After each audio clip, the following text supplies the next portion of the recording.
quelle réponse sociale à la précarité parentale voire monoparentale?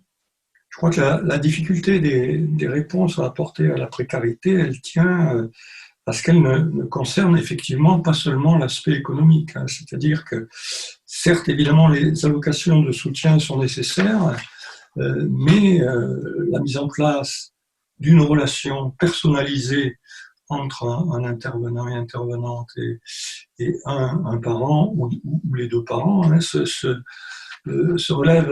révèle particulièrement intéressante, notamment dans toute la dimension d'écoute qu'elle représente. C'est ce qu'a montré le travail réalisé avec la psychanalyste Patricia Rossi hein, sur la précarité monoparentale à Marseille.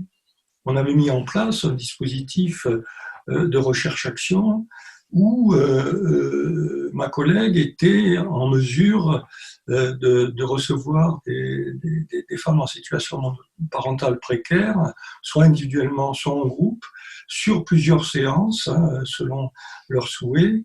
Et on s'est bien rendu compte à quel point cette écoute particulière avait permis à ces mères de véritablement se reconstruire, élaborer la compréhension de leur situation et à partir de là, rentrer dans une dynamique de reconstruction psychique et sociale qui je dirais, se voyait presque à l'œil nu. Hein. C'est-à-dire que les professionnels qui intervenaient dans les structures où ces écoutes avaient lieu, donc ces accueils avaient lieu par ma collègue psychanalyste, nous ont dit avoir été étonnés de voir à quel point, du point de vue de la présentation de soi, de la façon d'être, de se tenir dans l'espace, les femmes avaient évolué au fur et à mesure de ces séances où elles trouvaient une oreille attentive et ce qui leur permettait de finalement mieux comprendre leur situation et commencer à pouvoir y répondre.